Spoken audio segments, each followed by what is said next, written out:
amaryata amarya ba ke limbi saboda ka tunda yanzu kin ga mun gama shan lemu da suka zama saboda ka yanzu ga wurin bacin da sai ki kwanta ni kuma bara jin dawo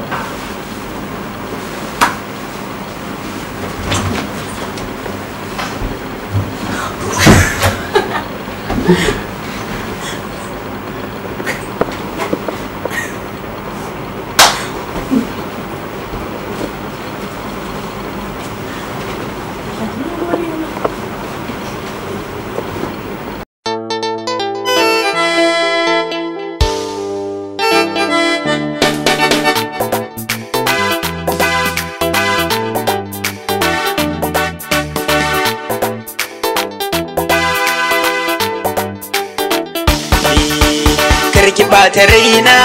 mata ta aure mu kai na so na sunna zo ta mu kwanta domin ni da ke mu zama raya sunna bani baka kaina wallahi dan aure mu kai na sunna kan kama matsoni domin ni ko ba bayan iska ce ba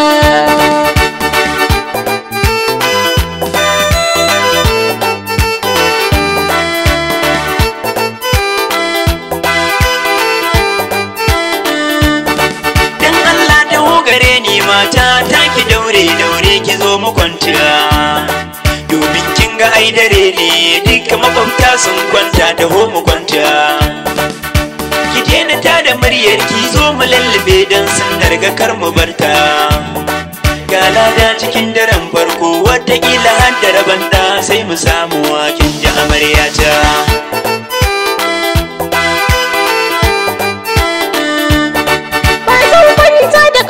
ba a gado ɗaya tarbiya ta za ka ɓata duk ƙauyen mu an yabe ni san ban kula maka balle ma ka ce mu kwanta mama na ta ce kuma baba na ya ce wallahi ko za ku ɓata dan Allah ka bar masoni dan mu biyu ne karshe dan ya sa ka yo lalata karki ɓata raina mata ta aure mu kai na so na sunna zo ta mu kwanta domin ni da ke mu zama raya sunna ki tsaya mana ba sun tsaya ba haba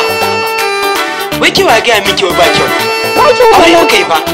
ni ka ba iska bace ki ba ki ga karfe 2 ba gaskiya ba zan zo ba haba ki so mu kwanta mana ni gaskiya ka kyale ni zai wayi kuma wallahi ka rabu da ni so mana so ni wallahi ba zan zo ba kash me yasa kike irin haka ne baralilin aure ba to gaya mini ya aka yi aka haifi ubanki